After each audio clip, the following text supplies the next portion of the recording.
Thank you for joining us today on Sketched Out, you animals. We know you basically have the option to listen to anything in the world, and we really appreciate you choosing us. If you are interested in Cecil's artwork, you can find him on Instagram at the artwork of Cecil Porter. Facebook is Cecil Porter Illustration. The YouTube channel is Cecil Porter, and you can visit cecilporterstudios.com and support artwork and this podcast by purchasing prints and originals. As a reminder, if you do enjoy this content, please make sure you subscribe, rate, and review. And without further delay, let's pick up with the conversation. This is why we never had an intro, because we didn't have to worry about it. We just started talking. That's why I recorded that one with the audio and the song and shit. I know. I like to lead in with the joke thing, man. I thought that worked out really well, but I guess lead in with what? When we when we let in the last video that I did, where it was like it started out with just us joking around. Yeah. I thought that was an easy way to hook people. Like intros, I don't know, everybody's got them, but that's not what hooks me. I thought like jumping right in like you do with a lot of podcasts where they start recording and then they just start when it starts to get good. Yeah. Well, thanks for joining us on Sketched Out. I'm Joe. What's up, everybody? This is Cecil. If you like what you're listening to today, be sure to hit that subscribe button. Thank you very much for joining today. I don't know how long people are watching our videos yet. I have to figure out how to do that. It isn't that buffer thing like I thought, obviously. But right. Yeah, like I said, it's going to be interesting once we start to get a following to see if we can get those people that want to listen to us bullshit for 15 minutes. I think that audience is there because I don't think we're that boring to listen to. I think if we actually show up with some decent topics and chat like we do when you're drilling me in the tattoo chair. Well, I think that part of it is building that audience. Like a lot of people say, no, you want 3 to 5 minute this, that, and the other. And it's like, well, have you ever tried to like put the time in to build an audience for a longer form? We could talk about deepfakes. Oh, Jesus. That's enough with the deepfakes, man. Last time, what I tried to do an introduction I to cut deepfakes. it out. I cut out the deepfake part. I mean, it must have lasted 3 minutes alone. So to do a 5-minute video with 30 seconds on the front and the back, you get 1 minute of Cecil and 4 minutes of this other fucking guy you don't even know. Just rambling about you stumbling down the rabbit hole of deepfakes. And then, what's your opinion on that, Cecil? Have you seen this man? And what's your opinion on that? Well, I think it'll be interesting to see where it goes. And that's all the time we have today. Thanks for tuning in. They look pretty cool. So anyways, next time on Sketched Out. No, the whole point of the deepfake thing was actually more about technology. That's what we ended up talking about. Yeah, right? That's why I was able to cut the deepfake thing out because the lead-in, you actually led into your lead-in question with deepfake. That was easy to cut that out then. Yeah, well, if you're cutting out deepfake talk, I'm going to make it difficult as fuck. Well, the only real relevance that deepfake has in the art conversation would be as far as like if it can be that convincing, then how much room is there for actual artists in the industry anymore? That's where I wanted to go with it. But you had a 5-minute lead in. Right. So you got to take it all the way to the edge and say, where does it end up? I mean, if people can make deepfake video, deepfake audios, and photos and all these things, what is it to be an artist? I guess it's still all digital. So there is kind of a limit to it because of that. But what happened? I mean, when do the robots just start painting, bro? Well, I think it's sort of a progression in the way that you see the art going now, where there's a lot of guys doing the photo bashing technique, which is acceptable practice. But you're essentially just collaging a bunch of Googled images together, doing a really rough paint over, adding some effects, and calling that a finished piece of art. And so they're doing like a full-blown painting in a couple of hours because they know these tricks and tips. And that's great for video game production and movie production because otherwise you're never going to get the stuff done that the studios need. That's not the artwork that's selling. That's good production artwork, but that's not the artwork that's selling on the market to collectors. There's always going to be a place for that for artists because the decisions that you have to make holding the brush in your hands, you're not going to be able to replicate because everybody's eye is different. Me and 10 other artists will look at something and we'll all see different shape design. We'll all interpret the edge work and push it the way we want to. Maybe this guy wants it to be softer, or maybe he wants to lose this area of the image, so he uses a soft edge or a lost edge. Maybe I think that area of the image is really cool, so maybe I'm going to take this firm edge and make it a hard edge, because I want it to grab your attention. Those kind of things, you can't design a program that makes those decisions. You can give it a set parameter of decisions to make, giving a certain circumstance, but it's always going to be the same decision because that's what the program says. Oh, and it's definitely really limited. I think, I mean, maybe it's more of a tool. If you can take an existing image, but basically patch it all together however you want, then you could do a painting and basically have a perfect 3D model of any actress by popping her head onto this video of somebody twirling around. But you're still left with you don't look at Tom Hanks and say, I like Tom Hanks in a movie because of how he looks. It's because of how he emotes, how he sells himself. So when you're using these deep fake programs, you're still very much reliant on the person impersonating behind it. Gotcha. How they emote, how they deliver the performance, which is just a duplicate of somebody else. So, like, think about how many times you've heard different people imitate Christopher Walken. Everybody puts a little different spin on it. It's not because they want to put their own spin on it. They're trying to sound like Christopher Walken. Wait. Are you setting up a Christopher Walken impersonation? No, not at all. No, not from me. Give me one. Maybe my buddy. No. Yeah, okay, here's my Christopher Walker. Christopher Walken. Christopher Walker? Yeah. This is my impersonation of him. There you go. Okay. So we're gonna need more edits. Yeah. So the thing is that you're getting that person's version of the person. So is it ever going to replace actors and things? No, because you're watching Tom Hanks because of how he personally emotes. When somebody impersonates that, it's not going to be dead on. You're not going to get the nuance. You don't need to look a certain way anymore, though. If I can emote really well and dance, that's what they do with video games. Then now they can just lay Brad Pitt's face on That's exactly what they do with video and games. We're good to go. That's exactly what they do with video games. You know, in some cases they're using actors, and that's fine. But there's a lot of very talented voice actors that don't look anything like the characters that they end up portraying. That's exactly what you get with video games. You get these really talented voice actors that they're actually putting these character designs over post to make them look like these superheroes or different people, or idealize them, or maybe just they don't look anything like the voice actor. Maybe the guy's putting on a voice that fits a certain character. And so that's exactly what's happening there. But I don't think you're going to get that in the movie so much, because it's the same problem when the green screen came out and they were like, oh, it's going to ruin everything with movies. And you find out down the line that, wow, having these practical sets and these practical effects are needed.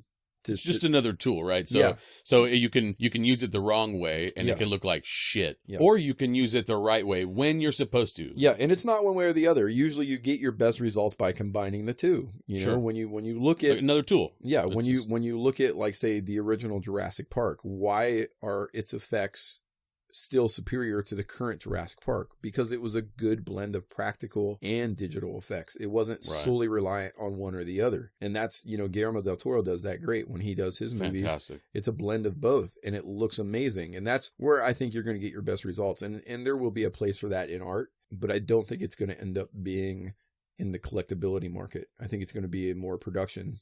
And AI can go so far, and other programs, anything that we're talking about that's not an actual human being, but they just can't recreate the emotion. It's still the creativity. It can't. Yeah.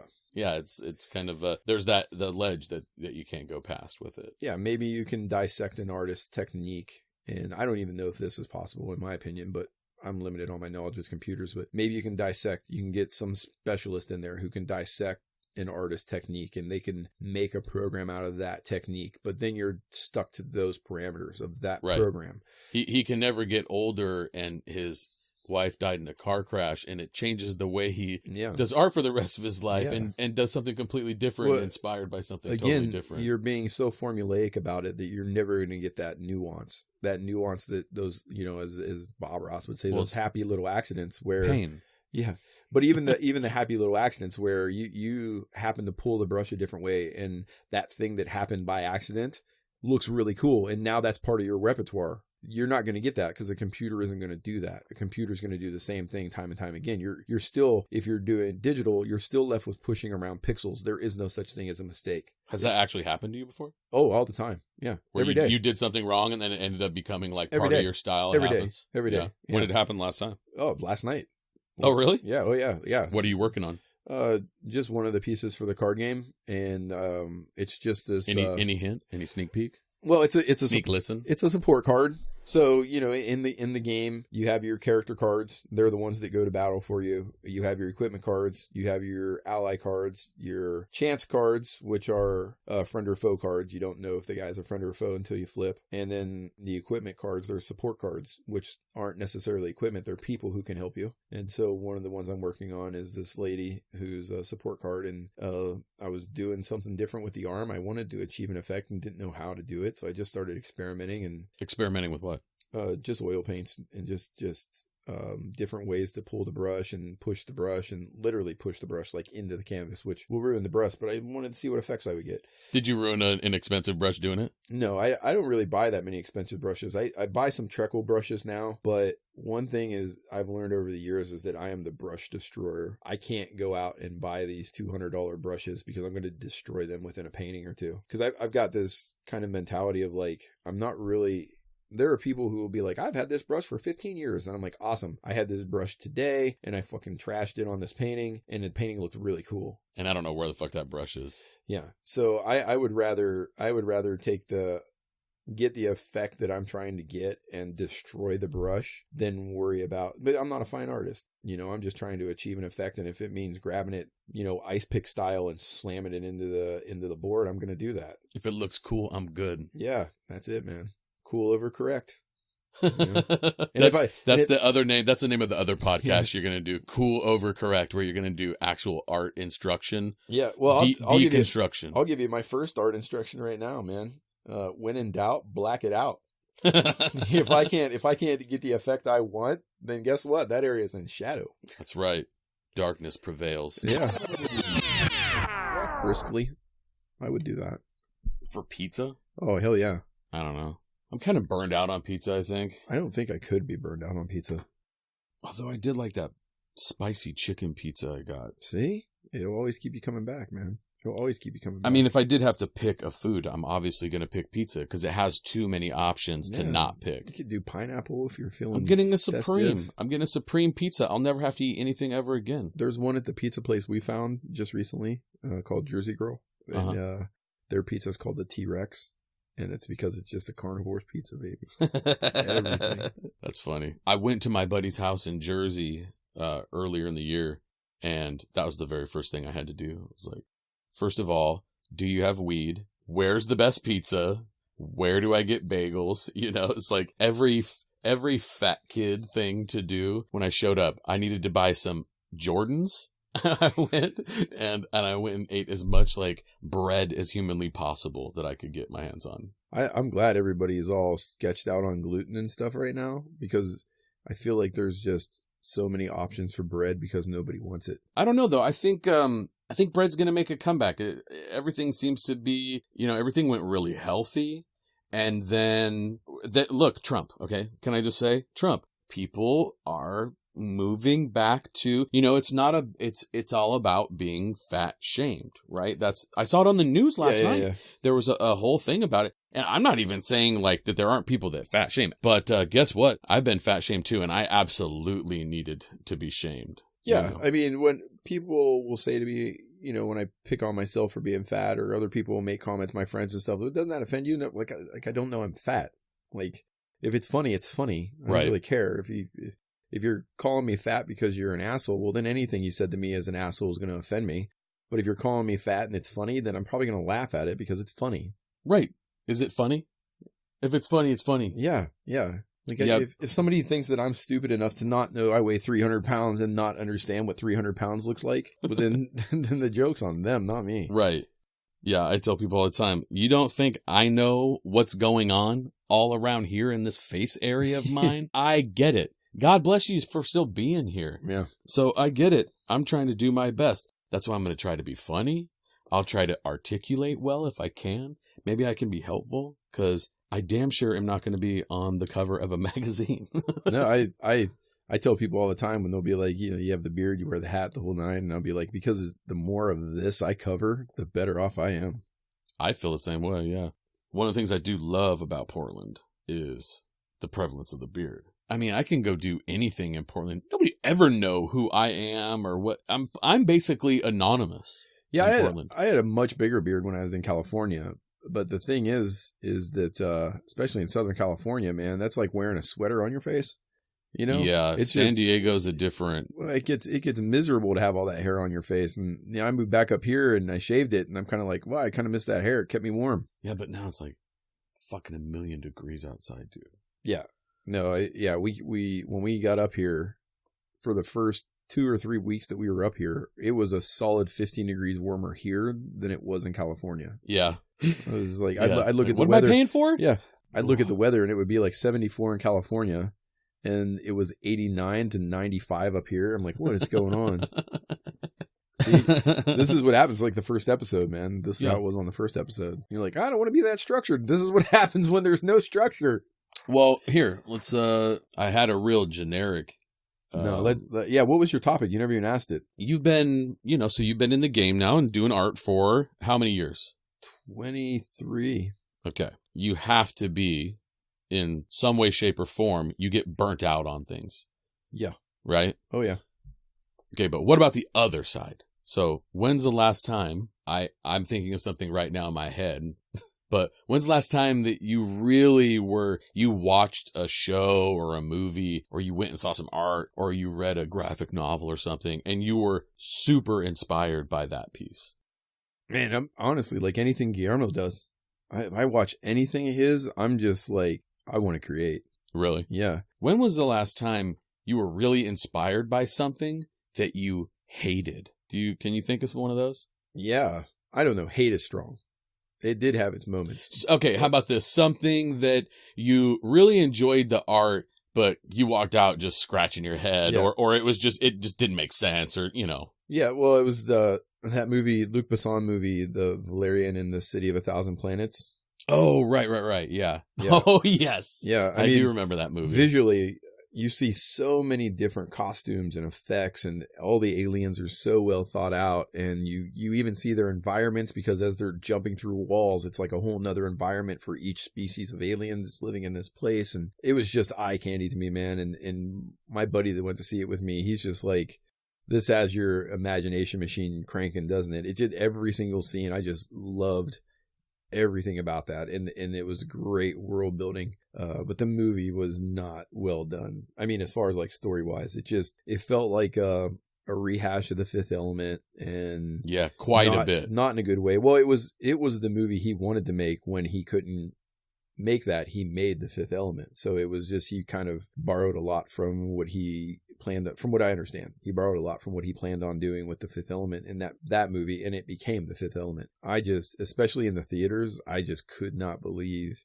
just the amount of thought that went into every one of those creature designs, and they weren't all CGI, just generic alien. It was like there was some real character. A lot of thought went into the creating the quadrants and the different towns within it. I would love to get the art of book. I bet that would be very interesting to see the art behind the movie. Yeah, that was a good one. Visually, yeah, visually and literally visually only. I want to stress that if you're looking for a movie that's going to captivate you, don't watch that movie. That movie was a little disappointing in the lead character, and I like that kid, but he looks like a brooding 50-year-old but 12-year-old man. Yeah. Well, the other side of it too is you go in with kind of high expectations, because The Professional is a great movie. Yeah.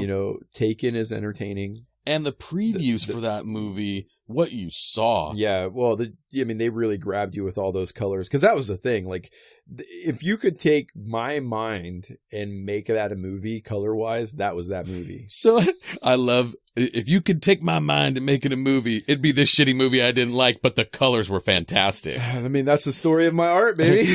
I mean, that's basically your own description of your own brain. Yeah. I hate it. I don't really like it much, but the colors are really great. Yeah, that's pretty much it.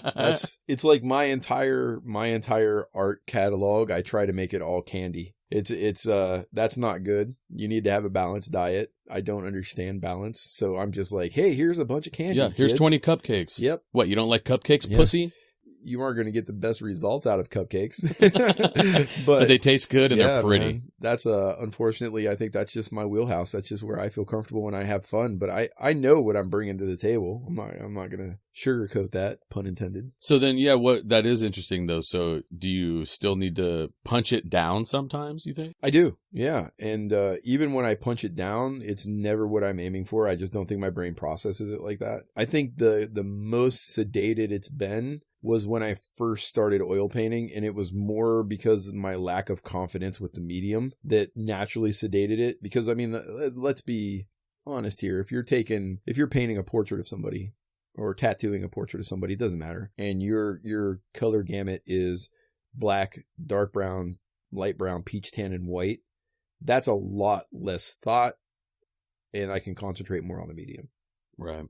As you get more comfortable with the medium, my brain starts to inject all these crazy colors that aren't there, don't make sense, and I can make them work because I just feel comfortable with color. But I have to be comfortable with the medium. So when I first started oil painting, I was so uncomfortable with the medium, even though it felt right. I just didn't have any mileage. I think I naturally just switched back to that. Okay, if I use these colors, I don't have to think about that, and I can concentrate on this. Yeah. But as I become more and more comfortable, like the new piece we were talking about, that feels more like a Cecil piece than a lot of the pieces I've done, because there's just colors that shouldn't make sense, and they look cool and they make sense. So I long think as it's cool. Yeah. And I think as I'm getting more comfortable with it with each painting, that's starting to happen naturally, because I am a lot more comfortable with using the crazy colors. That's kind of what I've become known for. Sure. It was just that's what I felt tangible to me when I first started art. None of the other, fundamentals of art and things like that, they never really felt comfortable, but I always sort of felt really comfortable with color from the get-go. So I think I just naturally leaned on that from the get-go. Right. And then it just became your thing. Yeah. And I have more mileage at the color side of things than I do anything else. I think it's, no matter what I'm doing, I'm always laying in those colors. I could be practicing this, but I'm still going to practice the color, so I just have I have more mileage on that than I do a lot of other areas. So yeah, I remembered seeing, when you put that time lapse up of that guy getting Bruce Lee done. First of all, that guy's a savage. Well, see, that's his second day, wasn't it? Yeah, that's what I was going to say. A lot of people don't realize the day before that, he got Clint Eastwood on the other side of his ribs. And that thing is gnarls Barkley, too. That Clint Eastwood is just color pack tits to toes, that kid. And then he came in the next day and did the Bruce Lee. Yeah. That Bruce Lee turned out phenomenal, though. And it was weird the way it transitioned right a little bit onto his stomach. I was a little worried about the hand, how it was going to turn out. But the shape of it was perfect. And the yellows, that suit, that iconic suit that he wears is, oh yeah, there it is. Yeah. So for me, this was a much more simpler image than the Clint Eastwood. That's why we did it on the second day. And the thing that I really wanted to nail was the edge work on the suit. Because I knew that if I could push the hard and soft edges, those wrinkles and folds would feel really three-dimensional. So I ditched the yellow idea. I mean, there is, of course, yellow in it because it's a yellow suit. But Sure. If you actually look at those wrinkles, there's a lot of purples, greens, and magentas. And that's how I had that color to play around with.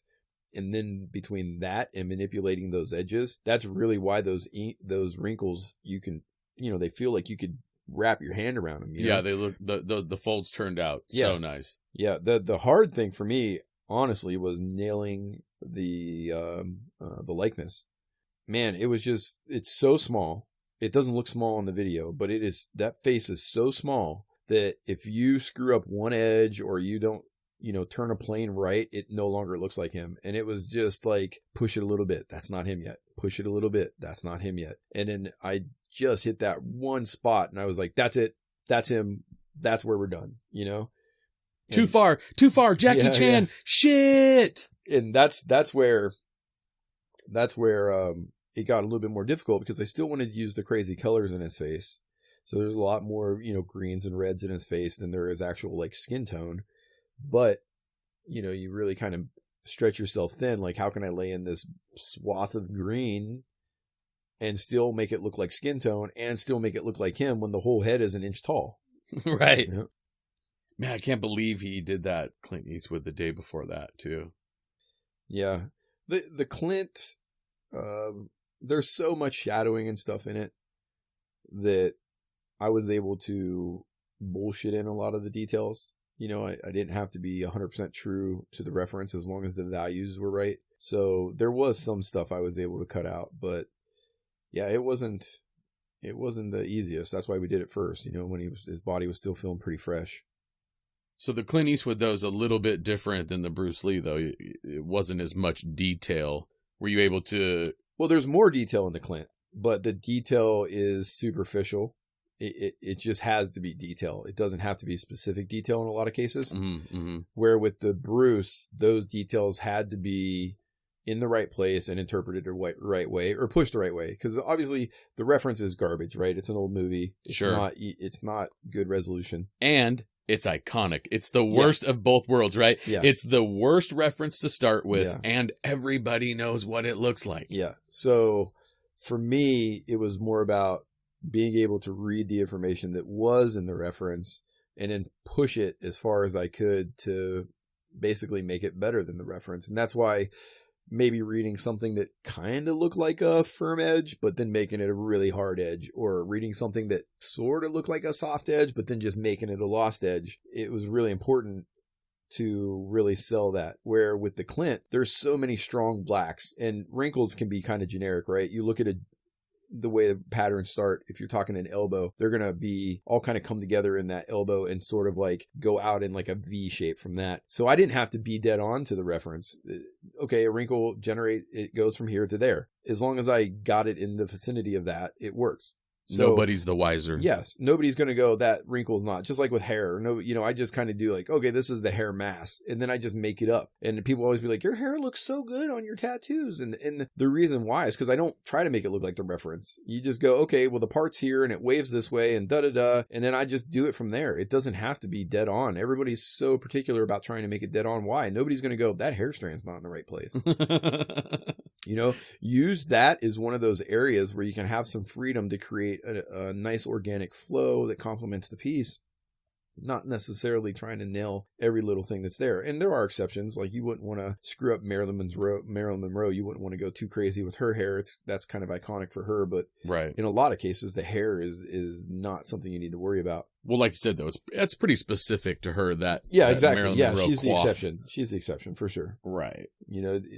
I don't know. With the Bruce Lee, it was more about capturing enough of the likeness that you believe it's him without question, and then really pushing the suit, especially the wrinkles that radiate from the armpit out. And if I could really sell that fold under the armpit that projects that arm forward, I knew, to give it almost that sculptural feel. I knew that the suit would be a sell. That was the area to me that was most important on making the suit believable. And that was a spot where you laid the most, what was it, magentas and... Yeah, so there's two different reflections there. Everything kind of coming up from the bottom is sort of lit with an orange or a magenta, and then everything that's sort of in the shadowy bits is a green, or a hazelnut, if you will, something along those lines. Yeah, and in his face as well. Mm-hmm. Pretty patented, Cecil. Yeah, I try not to use skin tone. I sort of have this theory with skin tone that if you do a portrait that's entirely skin tone, as it fades, then that person's natural skin pigmentation is going to take over, and then you're going to lose the dimension. But if you, say, put green in a face, when it fades, that green's always going to be green. It's going to be a faded green, but it's always going to be green. So you're still going to keep that shape that you decide, and, the design of the shape for that specific region. When it's skin tone and it fades and it blends in with that person's natural skin, you've lost that shape. And those shapes and those little tiles are what are going to help you sell that likeness. So, my biggest fear would be 3-4 years down the road, that portrait just being a set of eyes and nostrils, because it's the only place that I had any distinguishing shape that held up over time. What's an image where you took something and just fucking freaked it? Like the one that freaks people out the most. As far as it still looks like somebody? Yeah, where you had where you used reference. I would say probably the BB King. That's definitely my most popular, and I think it's really weird because it's clearly a caricature, right? Definitely. But there are people that will swear to me it looks exactly like the photo, which isn't even the case because I used about 15 different photos for it. But it's like, it's weird when you can do something that exaggerated and people will still believe that you basically just copied the photo. That's a win for me because Jesus, that guy, if that's what a real person looked like, he'd need medical attention. Yeah, it's funny too because that's the one piece that I remember. I remember one comment. I'm not a comment reader, but I do remember one comment about that painting, and that was, "Why didn't you put his ring on?"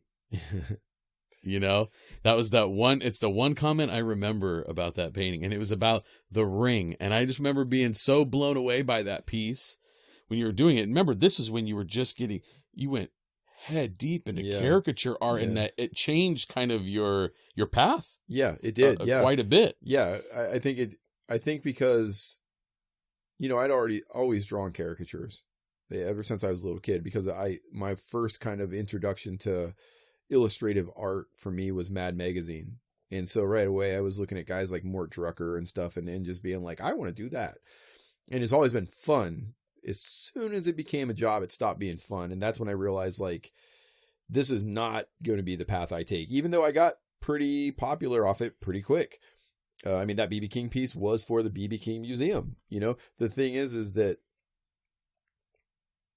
BB King piece, where did it end up? Didn't you get called by somebody in his family, or they direct message you? I don't remember what happened. Yeah. So what happened was, once I did the BB King piece, his grandson, who actually runs the BB King Museum and all the licensing and everything for the BB King brands, contacted me and wanted it to be kind of the flagship piece at the museum. Oh, that's the place that's in Memphis, isn't it? No, it's in Mississippi. Mississippi. Oh, yeah. Okay. Is that the BB King Museum that's in, was it Mississippi? Yeah, that's the one in Mississippi. I'm not exactly sure where, but it's near his, I can't remember if it was where he grew up or if it's not by his, we got to start that over because it's not by his blues place, because that is in Memphis. So it's got to be, maybe that's why I was confused. Yeah, I think it's by where he grew up. Not the old blues joint. No, because that still exists. He performed there up until his last week of life. Right. Yeah. That's actually the sign I use, or the BB King in the background. That is from the facade of the building. Right. So it was his grandson or great grandson? His grandson. Grandson. So his grandson contacted you. Did he say anything when you guys started talking about the image? Because that's his granddad. Yeah, so the place is filled with art, right? And it was really weird because, again, it's a caricature, and he said that I captured the essence of his grandfather better than any piece of art he had seen. And that's pretty that's amazing, awesome, right? Praise. Yeah, because not only is it obviously somebody who cares about BB King, but it's a family member who knows you better than your family. So yeah, that was pretty awesome. Yeah, so that's a pretty, it's kind of a weird compliment, right? Where the guys, where people don't even look at it and see, oh, look how fucking big his hands are. Yeah, and when you look at the individual elements, and there's no cranial mass, Yeah, he has a tiny little head, like his hands are enormous. Yeah, and an enormous like bottom section to his face, and it definitely doesn't follow the Loomis, ideal head at all.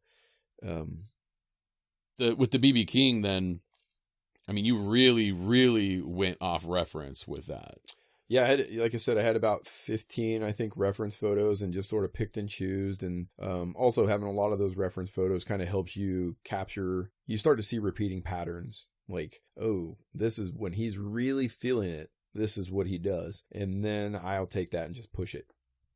That look on his face. Yeah. Yeah. The eyes aren't even open. And you still capture the feeling of the person, and usually that's what you'll use the eyes for, the emotion. But when I looked at it, it was sort of the same as De Niro with me. The eyes, it was more about how they emoted with other parts. De Niro's always got that kind of squinty face, but he kind of puckers up his cheeks and pushes his lips together, and Yeah, so that's kind of, you just sort of look for those repeating patterns. So with regards to the actual, let's get a little bit into it a little bit, though, about how you actually put it together. So when you say you take all these reference photos, are you doing any kind of Photoshop renderings or anything to try to get? Yeah, when I tattoo, I basically do a crude photo bash, because that's something I can slap together while the customer's there, and we make a really cool, kind of more unique image. When I'm doing my art, which, by the way, I use reference for all my art, all of it, even the creatures I make up. I don't have, and I don't know many people who have the mental library to do that. So, you start with like your thumbnails, you work up to your rough sketches. And then once I get to where I'm starting to do my finished drawing, that's when I'll really dig into the reference. And you might need 3 pieces of reference to fill in all the gaps of missing information. You might need 20. Every piece is different. So when I'm doing a piece of art, I'll look at pictures of, if it's a person like the BB King, I'll look at the photos and I'll just start sketching. And, they start small, usually on my Wacom, because I can manipulate it a little bit more as far as like, oh, gee, I like this, but I wish that the head was smaller. Well, in a Wacom, I can lasso tool it, shrink it down, see if that works or if it needs to be bigger. Then I just start sketching, man. It might take me 20, 30 sketches to get where it just kind of clicks and you're like, that's it, that I'm on the right path. It doesn't look right. If I were to show it to anybody, they'd be like, what the hell is that? But it feels right. But I can feel it, yeah. And with my characters, it's a little bit different. With my characters, I just start sketching these rough ideas that I have. Once they start to feel like because I kind of create these scenes in my head, but I'm never able to put on paper what I see in my head. And a lot of times it's because I'm limited by my reference, which is why I photograph a lot of my reference so that I have better reference to work from. I'll kind of come up with like, okay, this character is going to have this face or be this kind of creature. And then once I sort of have that silhouette and the shape that I like, that's when I'll start looking at different reference. And it can be everything, man. Like I'll look at cracked concrete for wrinkles, to really see how to push those textures and stuff. It isn't always, I mean, it is sometimes, but it isn't always like, okay, well, this arm's in that position and I need good reference for that arm. So let's go find an arm in that position. That's part of it, but that's not the end of it, because it's not always that, it's finding the reference that works for you, not working for your reference. If you're limiting yourself by your reference, and like, look, sometimes that works. Sometimes you photograph that right piece or you find that right piece of reference and you're like, man, that's a lot of what I need right there. And then you can make the rest up. But that's not most of the time. And when you limit yourself to the references that say you find on Google, or if you still do it, look through magazines and things like that, you're really limiting yourself on what you're able to visualize in your head and then put on paper. And so then you start to become a facsimile of what you really wanted instead of the actual thing. So if you do need to work that strictly from reference, then the best thing to do is to shoot it yourself. And if you can kind of photo bash in your brain, like maybe, I like this arm, but the hand's crappy. So I'll photograph my own hand. And, then I can mix and match. Like I like this arm, I like this hand. And then so I can draw something that connects from that. And it isn't going to line up perfect, but that's where your knowledge of anatomy and things have to come in to kind of compensate for those things that aren't perfect. So again, going back to kind of the technology discussion again, where you can do some work, you can do some of the early steps maybe to give you the good idea, but you have to know what that musculature is supposed to look like, or else what are you going to do? Have a giant hand from a different picture or the angles aren't going to line up. You know what I mean? Lighting isn't going to line up. Like right. all that stuff, you can, as much as you try, especially if you're trying to do it by yourself, as much as you try, you're never going to get it perfect. And you could spend hours and hours and hours doing that, or you can go, it's kind of in this position, ka-chunk, got my picture. And then if you understand anatomy enough, you can turn the form, adjust the lighting, like you can look at it and be like, okay, well, I visualize this character being lit from the upper right-hand side. So you kind of know, okay, I need the light to hit my hand when I photograph it from the upper right-hand side. But trying to take a picture of your own hand and get that lighting exact, or the hand position exact, or be like, well, it's got to attach to the arm here, so that means I got to hold my hand like this. It doesn't really work like that. And so the easiest thing to do is to just snap something close and use the knowledge that you've tried to gain over the course of however long, and turn that form and adjust that lighting and inject, the information. My hands are completely tattooed. I don't see any of the anatomy. All I see is tattoos. So I'm basically using my hand positioning as a silhouette and making the rest of the information up. And my hands aren't terrible. They're not the best, but they're not terrible. The reason why is because I spent a lot of time studying hands. Right. So I know the anatomy, I know the basic planes, and I think I said this before, but when all else fails, if you just work off your knowledge of planes, you can sell the idea. The hand is, kind of a box, and then you have these cylinders that attach to it, and it's like cylinder, sphere, and that's phalange bone, knuckle, and you kind of work that down, and then it will sell itself there. And then the rendering and all the little details, that's just icing on the cake, but Are there times that you wish you pushed your references further though before you started in? Every time. So is it, now saying all what you just said, has your process for using references changed at all, or? In the last year, it's changed quite a bit. I would say up until I started school, I definitely did more of letting the reference boss me around. Since school, I've kind of learned a lot from being in school, but also realized what a lot of my weaknesses were and realized how much I let the reference boss me around. And I still do more than I should. That's just being honest. I've gotten a lot better at it, but I think the thing is that I've become a lot more confident in my skills. And so I find myself pushing the reference further than ever and needing a lot less of it. I might have needed 40, 50 reference pictures to complete one image before, and now I can do it in just a couple, and just understanding like how far you can push a reference or what you need from a reference and what you don't gives you a lot more freedom.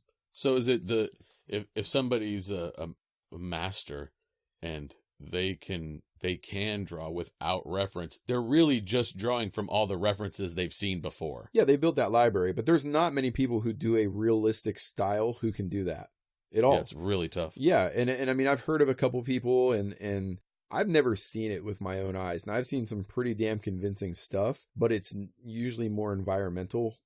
I've never really seen figurative work that went beyond cartooning of one form or another. Never realistic figurative work that was made up out of imagination. And a lot of people will say Frazetta, there's been so much proof that he used reference in the last few years. And I mean, down to really? the part, I thought that was the rap on Frazetta. There wasn't reference. Well, because he sort of built this mythos about him. A lot of people tell this story. I just heard it told recently where, he said he learned anatomy because he was given the Bridgman book, drew it in one night, and then gave the book back and said, that's it, I understand anatomy now. That's not how it works. But I mean, there's been straight up like Time magazine covers from in his day, because there was no internet, right? Where it's like, it's exact. I mean, he Frazetted it up, but it is exact. And, it's pretty, anybody who has an eye will go, oh, gee, why did every one of these characters look like him and every one of the girls look like Ellie, his wife? Right. And it's kind of like, okay, well, that's why, because he used reference just like everybody else. Sure. But he built this mythos up that he never needed reference, and people bought it because there was no fact. You couldn't pull out your phone and internet. check. Yeah. But now his kids have released books showing his reference photos and things like that. You know what I mean? Let's be honest, man. The guy bragged about his extensive camera library. What do you need cameras for if he wasn't shooting reference? Yeah. I mean, it wasn't just a hobby, right? But that's a good example of how far you can push a reference, because you look at his stuff and those references are, I mean, they are very Bridgman-y, and they're pushed to the nth, man. I mean, like he's pushed those things, and he's given them a raw animosity, a power to them that you couldn't get from a static image. So he knew how to take that static image and really push it. One thing I was told in school and made me feel a lot better was, you can steal the buttons, just don't take the shirt. And a lot of times, especially before I started school, I did think that the really good artists didn't use reference, because I would read things about guys like Frazetta and be like, man, I'm terrible because I need reference for everything. Then I get into school, and two of the guys I've looked up to for a long time became my teachers, Eric Gist and Lucas Graciano. And I've looked up to those guys for a while, even though, Lucas is younger than me. And, see, these guys, they use reference for every single piece. Every piece. And then as I started to become more integrated in the genre that I'm in and get to know more and more people, I realized everybody uses reference. And for some reason, a lot of guys just won't admit it, because you're kind of considered less of an artist if you have to use reference. But at the same time, you look back at the masters, Sargent, Da Vinci, Rembrandt, you look at all these guys that have became known as masters throughout every one of them worked off reference. So why are they masters? But if I use reference, I'm somehow less of an artist. Isn't the Mona Lisa like literally a reference image? Well, there's Like there's no proof. I mean, some people think that it was of him himself. Right. There's no proof either way. That's what I was saying. Yeah. Like I thought it was actually him. Then isn't that? Yeah, and that's the thing. It's like you get these guys. Like I know Rockwell dealt with it a lot, where him using reference, certain artists would knock him. It's like, man, the greatest artists throughout history, not all of them, but a lot of the greatest artists throughout history have used reference, and I just don't know how realistic you can be if you don't have some reference to draw from. And again, that's if realism is what you're going for, which is Yeah. why some Yeah. people, they don't use reference. No, I because- mean, Kim Jong-gi is a freak of nature. That guy can draw anything from any crazy perspective he feels like with, little to no effort on his part, because the guy's mastered it, but his stuff is nowhere near realistic either. it's just a different genre. Yeah, It may takes be different time. rendered out, like some of his some of his stuff that isn't the pen and ink stuff may be rendered out, but it's not realistic. There's a difference between something that's rendered out and something that's realistic. And I aim for what I've heard called imaginative realism. It's where you take these imaginative ideas, these creatures, these fairies and gnomes and dwarves and whatever, but you push it as realistic as you can to give it that feel that it could exist with us. Now, my stuff might err a little more on the cartoony side of that. That's a little bit of a stylistic choice and a little bit of a lack of knowledge. As the better you get at shape design and edge work, the more realistic you can sell an idea. But I don't know that I want it to be that realistic that you're like, oh, that looks like a scene from Lord of the Rings. Right. Because I want my fantastic art to be fantastical. But it still has enough realistic elements in it that I personally could never store that much information at this point in my life. And Right. who knows, maybe when I'm 70 or 80 and I have much more mileage under me, maybe that'll be the part where I need a reference for a piece instead of 20. But right now, to get the look I'm going for, I need reference. And Sure. I don't see anything wrong with that. And that kind of the time and energy that it goes into the realism and how much reference you need, that goes into the tattooing as well. I have people, I'll show people the octopus, the underwater scene that we did on my leg. When I tell them, I don't know, it's 60 hours? Yeah. 70 hours? Yeah, all those scales and everything. 70 hours maybe? There's a lot. Yeah, I don't know. They might as well just want to jump out of a building when they hear how much time it takes to get that look. Well, see, and here's the thing is there's a big difference is when I'm tattooing, I'm working strictly from reference and I'm recreating that reference with my own twist on it, right? When I'm building these characters that don't exist, like you would never look at a lot of the characters that I make and ever be able to try to find those references because they're just, I mean, these creatures don't exist. You can't go out and photograph them. So I'm working from reference and I have to create a lot more. So if it takes that long to recreate an image that I'm working kind of a one-to-one, it's going to look like this reference. I'm going to still put my spin on it, but it's still this reference versus I'm going to use these reference images and create this creature that doesn't exist. There's even more time involved. And Right. There's a lot of trial and error. Like when a lot of guys work directly from model, well, they've got to just paint it, put their own designs into it and their own flair on it. But I find myself a lot of trial and error because I'm taking these reference images and drawing them out first. But even when I start painting them, there's a lot of times where I'm like, nah, that doesn't work. Wipe it off and just repaint that whole area. Well, because... But in the tattooing, yeah, there's no wiping it off, which is why I work one-to-one. I don't want to take those kind of risks because I can afford to scrub an area of a painting. I can't do that to somebody's leg. You are in the skin. Yeah. You can't be freestyling. And to be honest, there's a financial implication as well. I can't spend 60 hours designing somebody's tattoo when the design work is not really... Yeah, when I'm not getting paid to design it. Right. It just doesn't work like that. I can put that same amount of time into a painting for a client or for myself and make money off the hours that I put into designing it. The only time I'm getting paid tattooing is during the execution of. Right. Now, if I were a new school artist or traditional artist where designing the piece didn't take that long, that would be a different story. But if I'm designing a full scene in realistic fashion, there's no way I can justify putting that kind of time into something that I'm going to tattoo and only get paid for the time I'm tattooing. Sure. That's why, it says it right on the website. We only work from photo reference because if I'm going to draw it, then I'm going to paint it. Yeah, photos only. And please try to show up with a photo from this century. Yeah, and no. Oh man, the thing I hate is when people bring in really poor photocopies. You know, like Mom didn't want me to bring the picture, so I just scanned it on my HP $40 printer, my and 60 DPI scanner, and here it is printed on like photo, or here it is on copy paper, and it just is a mess. And it's like, that's what I got to work with. Yeah, like, she died last week, and I need this done, and she was my favorite. So, anyways, go. Yeah, rule of thumb: the better your reference, the better your tattoo. Yeah. If you bring me a pixelated image that I can't make up half the information, then don't think that I can do that from a person if I can't do that from a famous person, don't think I can do it from your grandma that I've never seen before in my life. Right. Her eyes don't look like her. Well, there were no eyes in the photo. What do you want? Well, just the octopus. Remember we found the reference for the octopus on my leg? That thing was enormous. We couldn't believe, what was it like? Oh, it was like 3,500 by like 5,000 or something. It was phenomenal. We couldn't believe the position and the lighting and the detail in the skin. They were like, oh no, you could see all the detail. Yeah. Oh no. Yeah, and then my problem is that I'm gonna add more detail than is ever there. So we have this massively detailed image to start with, and then I'm going in and tweaking out on all of it. And like, that's real life, but that's not enough detail. Yeah.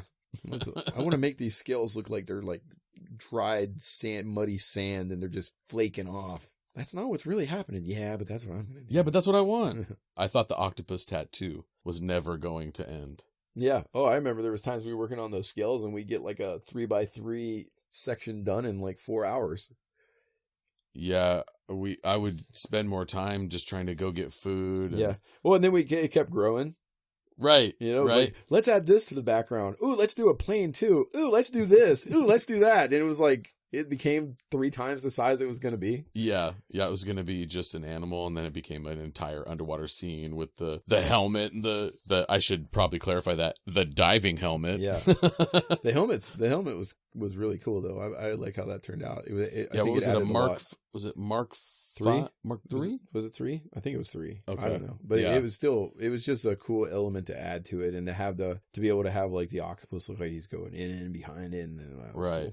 For fuck's sake, it's 81 degrees in this room. You know what that means. We're getting naked? I was gonna say we're probably gonna end the show today. Yeah, that's what I meant. Wait, but you're really taking your pants off though, so... I guess I should have made the statement before I started taking them off. Right. I think you're supposed to tell me, hey, we're going to get naked before you start to get naked. Boy, I feel foolish. Well, geez, now people are going to have no reason to not subscribe now. Yeah. Make sure you guys do subscribe. And click that like button. There, you got the audio, yeah? Yeah, well now it's all run together. That's going to be horrible to try to edit. I thought you were just gonna say we'll see you next time, and then when you toss it to me, I'm like, think of something smart, and then it's like flatline, just. Now that's how we end things. We'll see you next time, animals.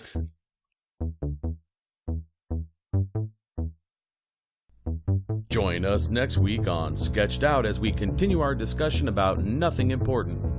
If you have questions you would like Cecil to cover in the podcast, use the email reallysketchedout@gmail.com and include the phrase podcast question in your email subject. Also, this podcast is currently unsponsored. If you would like to sponsor an art podcast that isn't about art, but isn't really about other things either, email reallysketchedout@gmail.com. As always, we'll see you next time, animals.